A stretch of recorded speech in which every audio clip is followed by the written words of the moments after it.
Maradzaw na daw sa inyo nga tanan mga kabugoy, and for today's video o banay na po kunin nyo mga kabugoy kay maglaag-laag na punta diri sa E-Park Tagum City, which is yes E-Park yun. By the way, amo lang nigirintahan ning bike nga among sakyan, which is bike nga na ay sidecar, diba, unique. So but before that, entro, pasok.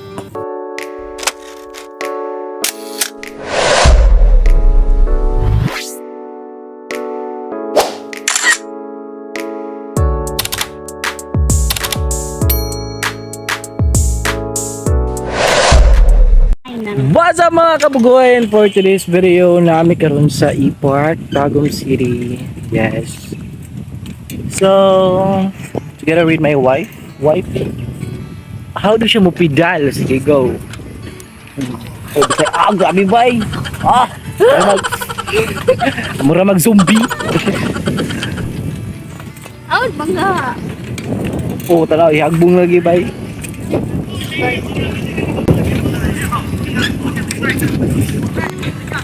So, yun na nga mga kabugoy, namin diri karon sa E-Park kay day off na ko, another day off na pod. So, pasensyahin ako ninyo mga kabugoy kung dili kay ko sa gunson maka-upload og video. Kay dili mo ko big time nga pagkatao, you know. By the way, shout out sa akong main sponsor mga kabugoy. Dili lang daw niya ipasaba yang pangalan, but I'm so very thankful for you. Char. Tanawa nagkabulol-bulol na. O gisa po rin nga rason nga namin diri sa E-Park mga kabugoy kay grabing inita karong panahon na no, o medyo murag mamatay gitag magtambay-tambay rata dito sa boarding house. So mo to para medyo mapreskuhan ang ato ang soul, and you know, kinahanglan ta mo ato og lugar nga medyo na ay hangin, na ay kahoy, something nga ma-refresh ang imuhang spirit, girl, ha? So nindot kini nga place mga kabugoy sa mga mag best friend, mag-uyab, magpamilya, pamilya, kapuso. Kay aside sa walay mga sakyanan diri pleasant kay ang surrounding mga kabugoy kay kanabit ang feeling nga murag naa ka sa nature, adventure. Og nakita mo na Imbornar.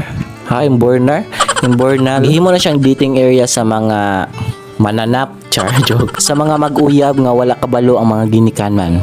Mga bata pa kayo. Nang gidit-dit na. Betaw, mura pag wakagin no.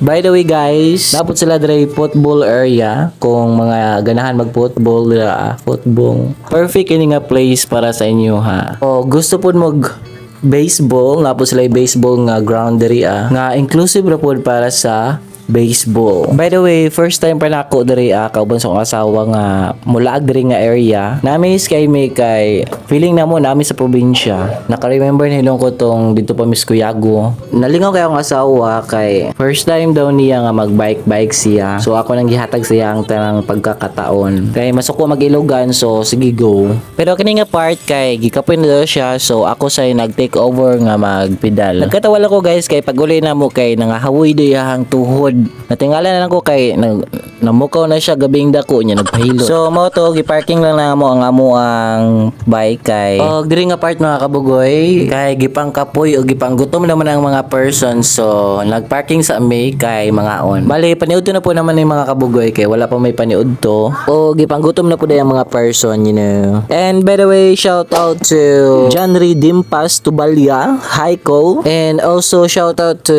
Roxy Baji? Ay, basta. Lesod i-pronounce siyang apelido. Apelido ba na? O pag ako man magkaon mga kabugoy, nang larga na mi kay amo na ni iuli ning bike kay 1 hour ba ang tagal ani? Tagal. And mubalik lang tani mga Imbornal nga na mga katawhan nga laki og bayi nang gidit. But watch this. Uy, bantay lang. So mo na siya nga naka-hawd mo drive nga akong asawa, andam siya mo bangga sa mga bisag unsa nga mga materyales. Wa siya ilabot kung unsa iya mabanggaan.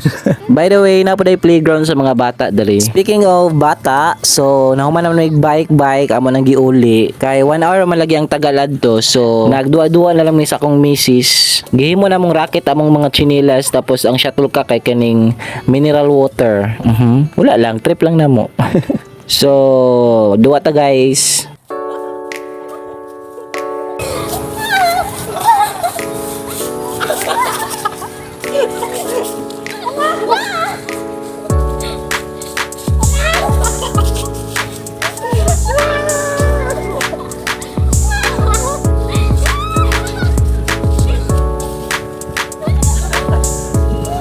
By the way, this is Bukoy Michael na nagsasabing hanggang sa muli. Paalam.